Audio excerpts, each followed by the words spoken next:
tesnobo, posttravmatsko stresno motnjo in druge fobije, ne. Verjetno ste že izvedeli, da anksiozne motnje obsegajo več diagnoz. Lahko so to preproste fobije, ki jih je zelo enostavno zdravimo, lahko je to panična motnja, ki tudi občasno nastopi, ampak je takrat zelo huda in jo je takrat potrebno zdraviti, vmes pa pacient oziroma oseba navadno ne potrebuje posebne terapije. Bolj nevarna je generalizirana anksiozna motnja, obsesivno-kompulzivne motnje tudi spadajo med anksiozne motnje, socialna anksioznost je tudi bolj preprosta in pa posttravmatska stresna motnja ima pa tudi veliko še organskih simptomov zraven. In zakaj jih je treba zdraviti? Ja, treba je zdraviti, da se preprečijo kronične posledice teh posttravmatskih vseh anksioznih stresnih motenj, ene bolj, ene manj, za katere je potreben čas ali pa si oseba dovolj, da ima dovolj časa, da jih prebrodi. Pa si vzemimo za primer študentko, ki se težko spravi k pisanju kakšnega diplomskega dela, ampak živi v urejenih razmerah, ima dovolj časa, na primer ima urejen absolventski status in bo lahko prebrodila par mesecev, da bo počasi se adaptirala na nove razmere, je to ugodno. Včasih pa oseba si ne more privoščiti, da bi anksiozno motnjo počasi zdravila, je pa tudi tako huda, da je zanjo ogrožajoča, je pa potrebno poseči po zdravilih, ki so sprejemljivo varna, ampak tudi zadosti učinkovita. In zakaj, kako je treba zdraviti? Treba je poseči v biokemijo možganov in si zdravili pomagati ustaviti novo biokemijsko ravnotežje. Ob anksioznih motnjah je povečana aktivnost amigdale, ki komunicira s talamusom, v katerega prihajajo senzorične informacije iz okolja, ki so lahko za osebo ogrožajoče. Lahko se boji odprtega prostora, lahko se boji nastopati, lahko je njena anksioznost posledica neke vojne travme. Znano je, da osebe, ki so doživele nekaj hudega ali v koncentracijskih taboriščih ali v vojni, nikoli niso želele govoriti o tem, ne. Ko so se vrnile domov, so poskušale potlačiti tiste strahote, ki so jih doživljale in se prilagoditi na nove razmere. Nekaterim je to uspelo, drugim ni. Poznamo iz literature, zakaj je bil Lord Chatterley ves anksiozen, se ni mogel spoprijeti, posledica travme iz vojne. Že to so prvič opisali v ameriški državljanski vojni, po prvi svetovni, po drugi svetovni vojni, korejski, vietnamski in še zdaj. Po vietnamski vojni je nekako ta motnja dobila izraz posttravmatska stresna motnja.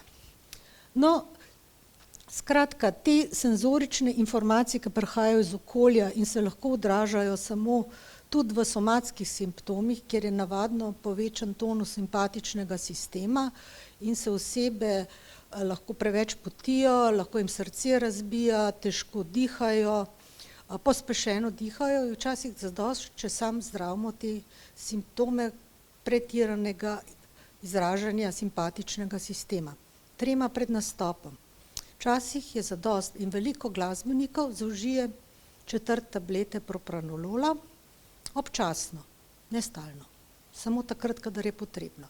Včasih je potrebno stalno zdravljenje in je treba znižati pretirano aktivnost poti talamus amigdala in pa predvsem aktivacijo amigdale. In kateri nevrotransmiterski sistemi tule sodelujejo? Amigdala dobiva lahko simptom iz povečane osi hipotalamus, hipofiza, nadledvična žleza, ki poveča izločanje stresnih hormonov kortizola. Lahko pride pa amigdala sama, pa je inervirana s serotoninom, GABO, glutamatom in pa tudi noradrenalinom. In vse to je lahko znižamo, da dosežemo učinkovit rezultat, lahko tako relativno hitro. Za paciente je pač odvisno, kako hitro potrebujejo zmanjšanje tega tesnobe. No in katere nevrotransmiterje ponavadi znižujemo ali pa povečujemo njihovo aktivnost. Eno je serotonin, ki povečuje aktivacijo amigdale in periakodaktalne sivine, dopamin, ki predvsem tistega, ki ga je preveč ali premalo v mezolimbični, mezokortikalni in pa tudi nigrostrialni poti, ter noradrenalin, ki se sprošča zaradi povečane aktivnosti amigdale in se odraža s vidnimi telesnimi simptomi ob doživljanju tesnobe. Dosti pevcev je čisto nemih, preden prvi ton glasbe zasliš, ne. Enako glasbeniki. Ne boste verjeli, koliko profesionalnih glasbenikov potrebuje pred nastopom 4 tabletke propranolola. No, in še eno prenašalec, v bistvu najbolj tak, ki ga največkrat akutno zdravimo, je GABA, če je njena koncentracija v amigdali zmanjšana, potem vodi do napačnega odgovora na stres in nepravilnega odziva ob doživljanju strahu, ne. In takrat je potrebno povečevati njeno razpoložljivost. Zakaj je zdravljenje nujno? Stalna tesnoba, stalen stres vodi tudi v pretirano aktivnost nekaterih organov. Znani so stresni ulkusi. Nekoč je ob operacijah se pojavilo zaradi delovanja starejših anestetikov, so se pojavili ulkusi na želodcu. Bil je parasimpatični sistem preveč aktiven. Potem so se pojavili, tesnoba tudi vpliva na normalno življenje.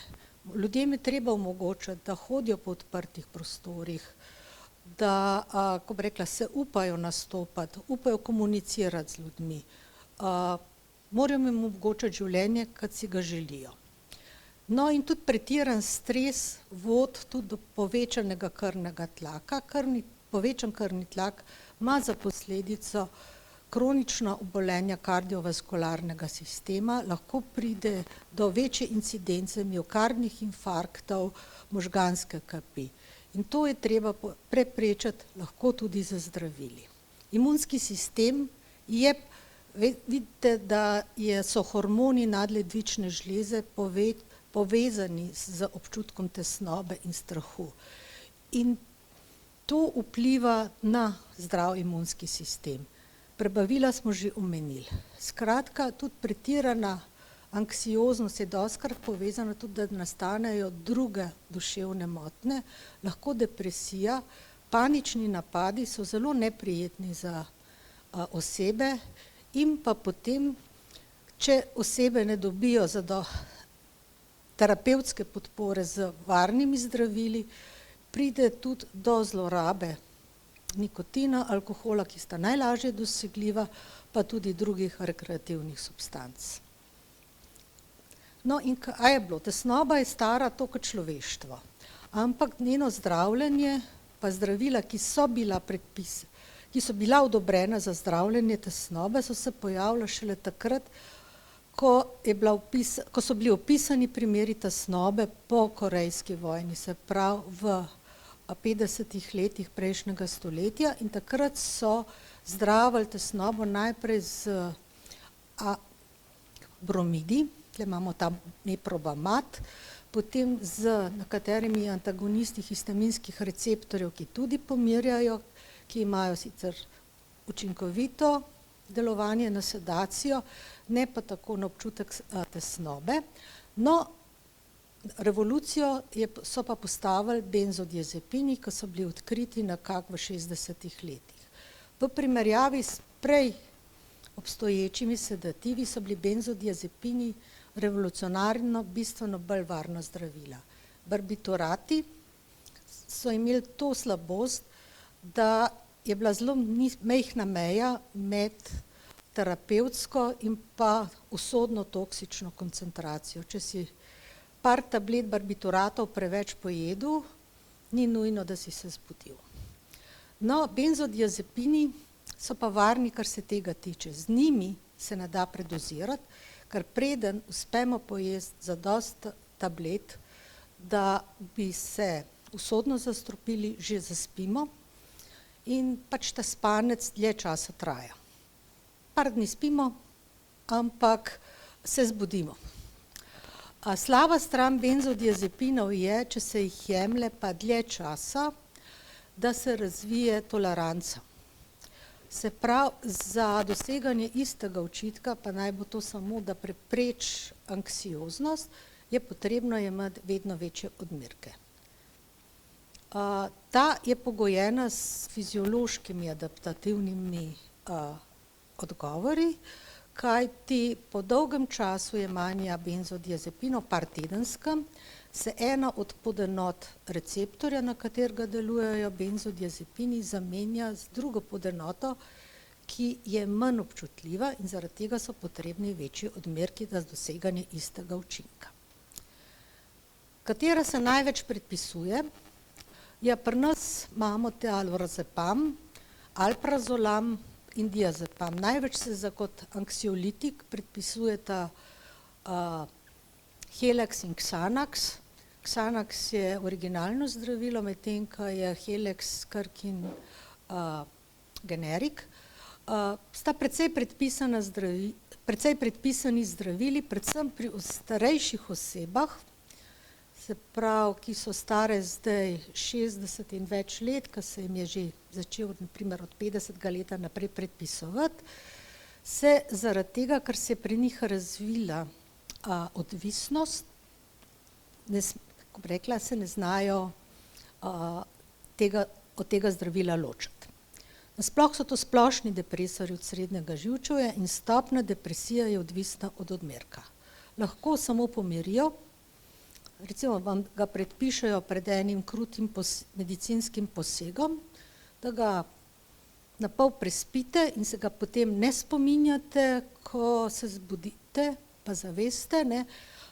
To pa tudi z namenom, da ga, kako bi rekla, da se ga lažje udeležite in da ga boste mogoče še kdaj ponovili, če bo treba, ne.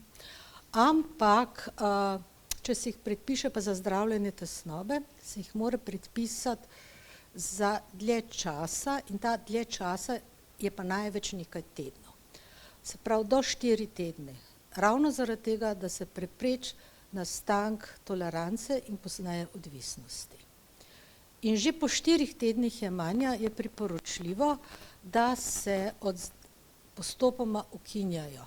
Kajti, če se nenadno prekinejo, povzročijo abstinenčne sindrome, lahko povzročijo tako zelo težko nespečnost, ki se je težko znebimo.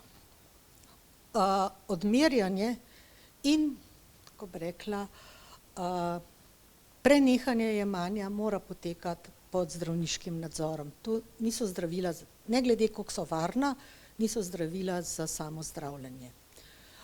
Zakaj se jih ljudje bojijo? Tlele so ob kratkotrajnem jemanju pride do teh učinkov, da se počutimo najprej otopele, zmedene. Ja, so splošni depresorji osrednjega živčevja. Se gibamo opotekajoče, delujejo po celotnem osrednjem živčevju, kajti GABA je transmiter, ki se nahaja povsod, ni omejen samo na eno področje možganov. Lahko smo vrtoglavi, tudi razpoloženje lahko niha, imamo zamegljen vid, nepovezan govor, težave s priklicom posameznih besed in pa spremeni se apetit. Te učinki so odvisni od odmerka. Že s tem, ko bi recimo po prvem odmerku samo za desetinko ali pa za četrtinko zmanjšali odmerek, bi mogoče doživeli samo želene učinke brez teh neželenih. Pa tudi, če smo zaspani, včasih je to zaželeno, ne, tudi s časoma to mine. Tako da po kakšnem tednu jemanja nismo več zaspani ob 7 zvečer, ampak normalno takrat, kamor hodimo spat. Pri dolgotrajnem jemanju, se pravi več kot 4 tedne, lahko pride do začetka nastajanja tolerance in tudi od fizične odvisnosti zaradi spremembe receptorjev, na katere delujejo benzodiazepini. In zaradi tega jih je treba postopoma ukiniti. Ker če boste naenkrat, bo prišlo do tako imenovanega rebound, nasprotnega fenomena, boste postali bolj razdržljivi, bolj lahko tudi najhujše je, da se pojavi taka kronična huda nespečnost in po zelo dolgem času jemanja tudi upad kognitivne funkcije. Ne čist, ampak težje se boste naučili kakšno pesmico, več časa bo potrebnega vložiti, da si boste kaj zapomnili. Ja, dlje časa trajajoče jemanje je pa jasno povezano. Čim bolj zavrete možgane, hitreje ti propadajo. Tako da dolgotrajno jemanje ogromnih doz lahko vodi v predčasen nastop demence. Ni to, da bi čez 2 leti jo dobili, čez 3 leta, ja, jo boste čez 10 let, ampak, ali pa 10 in več let, ampak bolj zgodaj, kot bi jo sicer. A ja, pa še to, predvsem tisti, ki dolgo časa delujejo. Xanax, Kelex premalo časa delujeta. Zdaj je pa kaj prišlo. No, v 90-ih letih, ko so prišli na trg selektivni zveralci ponovnega privzema serotonina, najbolj poznan Prozac, je bilo tudi tako, da so začeli s temi antidepresivi, še prej pa z buspironom, ko so ugotovili, da poleg tega, da zmanjša depresijo, tudi zmanjšajo anksioznost. Bila so to varnejša zdravila od benzodiazepinov, vendar tudi pri buspironu, ki ga bomo zdaj videli, ki deluje bolj na serotoninski sistem, deluje sedativno, zmanjša anksioznost, zmanjša tesnobo, bo manj sediral in ni zdravilo, ki bi povzročalo odvisnost, ima bistveno manjše tveganje. Slaba stran zdravil, ki delujejo na serotoninski sistem, pa je ta, da če benzodiazepini učinkujejo takoj, že po tistih 2 urah, ko pride zadostna koncentracija v možgane, ko vzamemo eno tableto, pri teh traja vsaj 2 do 4 tedne, da pride do kliničnega učinka. Tako da včasih je primerno zdravljenje ob nastopu tesnobe kombinirano, da se začne z 2 zdraviloma in potem se po 2 tednih opusti benzodiazepine in se nadaljuje samo z enim od serotoninskih zdravil. Panični napad je pa oblika anksioznosti, takrat recimo ima oseba občutek, da ima srčni infarkt ali pa zelo težko diha, da ima status astmatikus. Takrat je pa nujno dajati benzodiazepin, da na hitro prekinemo isto stanje panike. Ni pa nujno, da bo pa oseba benzodiazepin pa skozi jemala, samo takrat, ko ima panični napad. No, buspiron bo jasno, bo deprimiral srednje živčevje, bodo se pojavili ti neželeni učinki, ki so lahko posledica prekomerne depresije srednjega živčevja.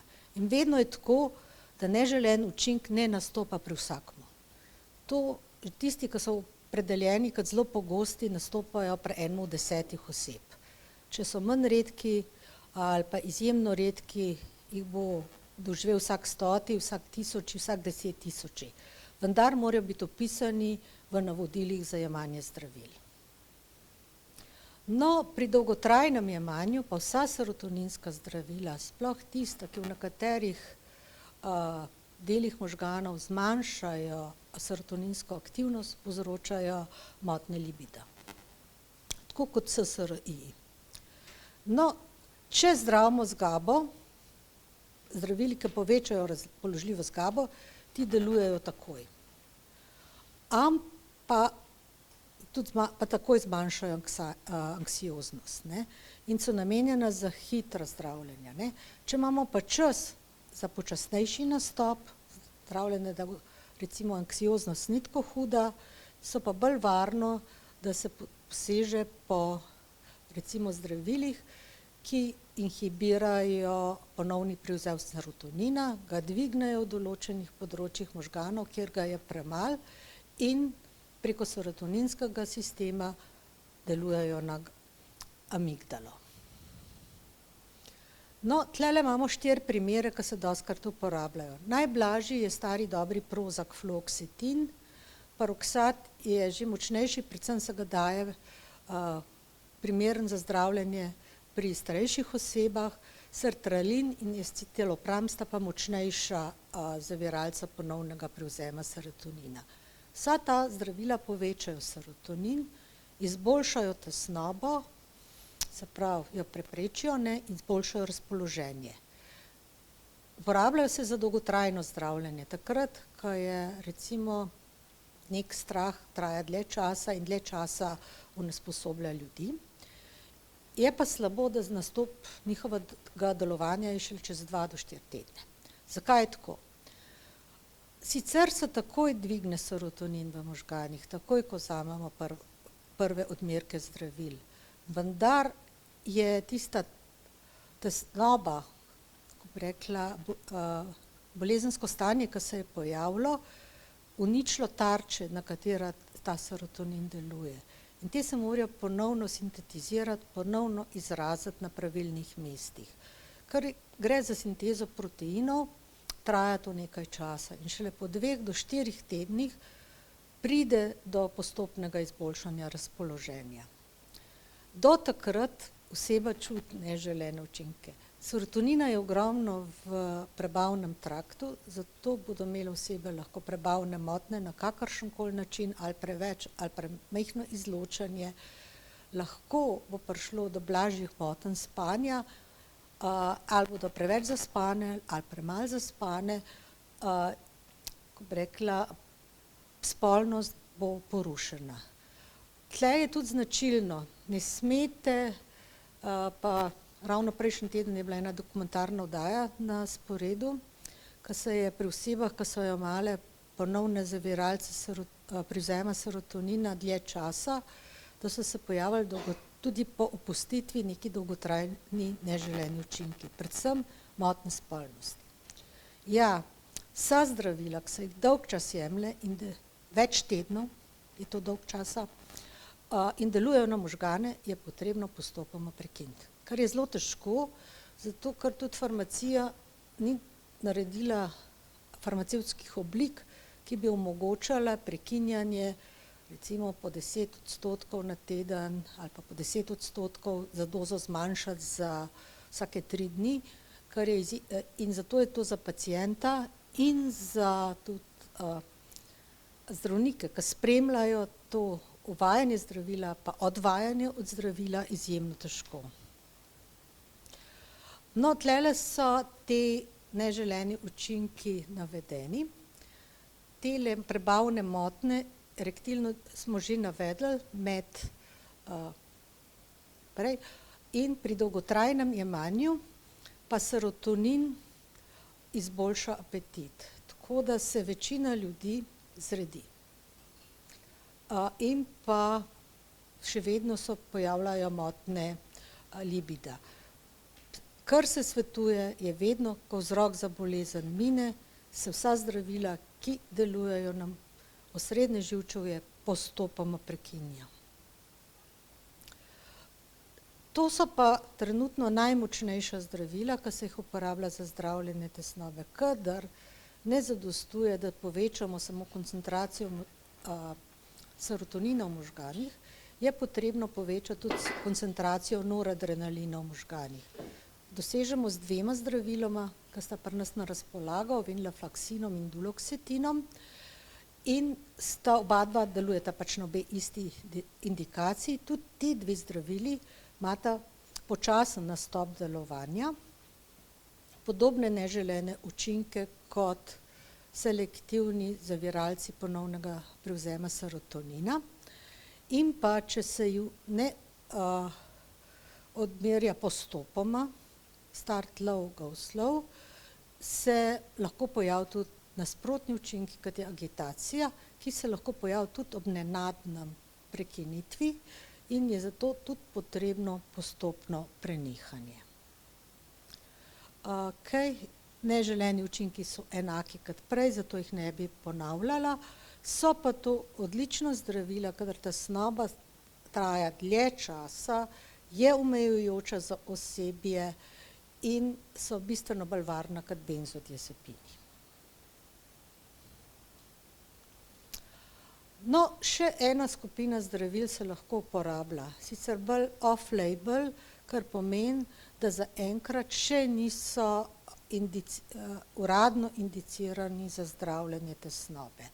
To sta dve zdravili, ki sta uporabljata predvsem lahko kot blažja antiepileptika, bolj se jih uporablja za zdravljenje kronične bolečine, na primer diabetične nevropatije.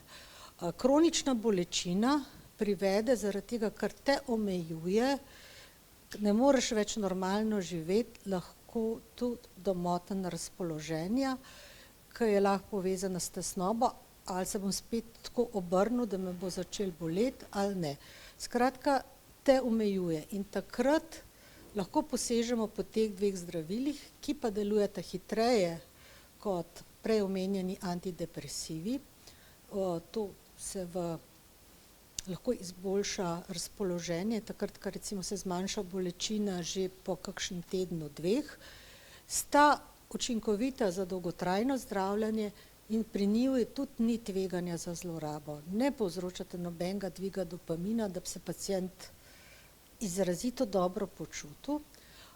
Predvsem pregabalin ne povzroča odvisnosti, gabapentin od njega se malce težje odvajaš, ampak vseeno bistveno lažje kot od SNRI-jev, sta pa od začetku povzročila tudi neko sedacijo omotično. Zato tudi se pri predpisovanju teh dveh zdravil odsvetuje vožnja, tako kot pri benzodiazepinih. Oseba se malce zredi, ker zadržujejo vodo, ampak ne vsaka. Potem sta pa to po tednu, dveh, ko zaspanost mine, pa se recimo odmerjanje uravna za bolnika, sta skoraj idealni zdravili, brez neželenih učinkov.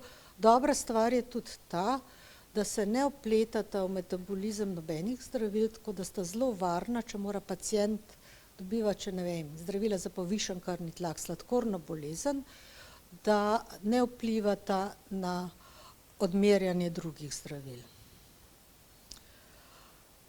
Kaj je tako, ker na začetku deprimirata, se pacient počuti slabotno, lahko ima vrtoglavco, ker mu pade krvni tlak, je zaradi tega tudi omotičen, utrujen je bolj, ima spominske motnje, predvsem kar se tiče priklica besed, težje si kaj zapomni, ampak tle ni tako, da bi čisto vse pozabil. Lahko ima zamegljen vid, ampak če si pomane oči, se mu to vrne, ima zaradi povečane simpatične aktivnosti lahko tudi tremor in zaradi spremembe apetita se lahko na dolgi rok zredi, pa malo tudi zaradi tega, ker se voda zadržuje. Ni pa to sprememba telesne teže tako zelo izrazita, kot je na primer po kakšnih antipsihotikih. No, zaviralci adrenergičnih receptorjev beta, v glavnem propranolol pa atenolol, se lahko uporabljata za tremo pred nastopom. Takrat, da se zmanjša simpatična aktivnost, da se vam ne tresejo roke, da se ne trese glas, lahko se jih vzame sporadično. Za te zunanje simptome simpatika delujeta takoj. Da bi pa z njimi dosegli padec krvnega tlaka, jih je treba pa 2 do 4 tedne jemati. Tako da je to največja prednost teh dveh zdravil in če jih boste epizodično jemali, oziroma če jih bodo pa osebe epizodično jemale, tudi ne bo kakšnih hujših neželenih učinkov. Še vedno so antipsihotiki tudi namenjeni lahko za tesnobo, tudi off-label, se pravi neodobreno, in to v primerih, ko so antidepresivna zdravila neučinkovita.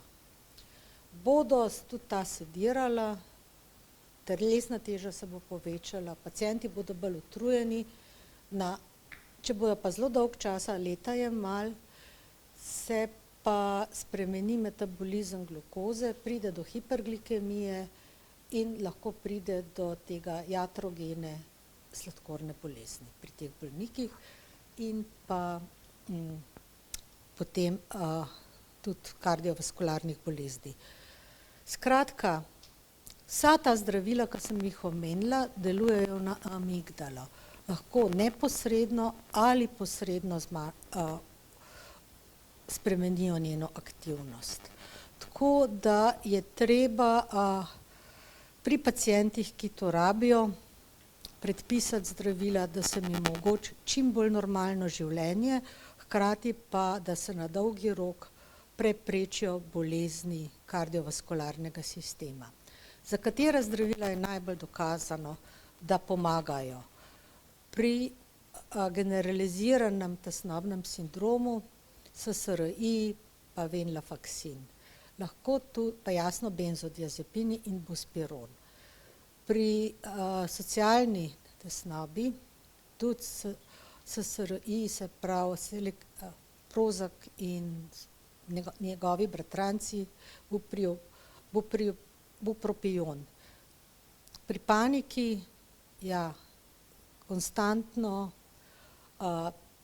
inhibitorji ponovnega prevzema serotonina, venlafaxin in pa tudi enako pri posttravmatski stresni motnji in obsesivno-kompulzivni motnji.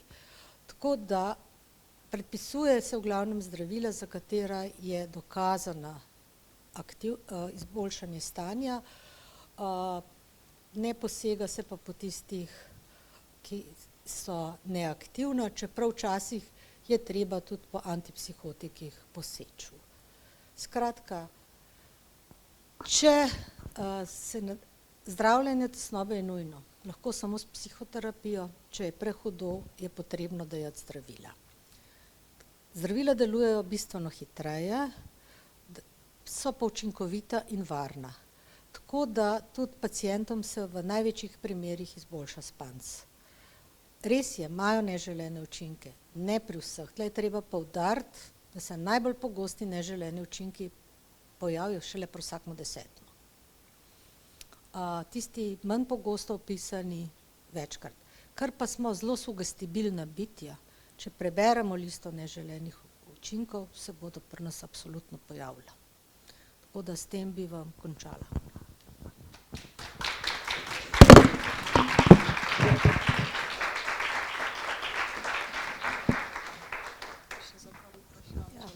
A boste kar na tem mikrofonu ali?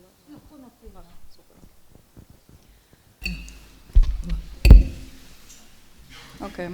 Veliko je bilo vprašanj o tem, kaj bi lahko sami naredili pred poseganjem po zdravilih in kdaj so zdravila res nujna. Sami, ja. Eno od zdravil je gibanje. Eno od zdravil je ohranjanje tistih stvari v življenju, ki vas veselijo, da se veseliš nekih dogodkov, neke aktivnosti, magari neke hrane.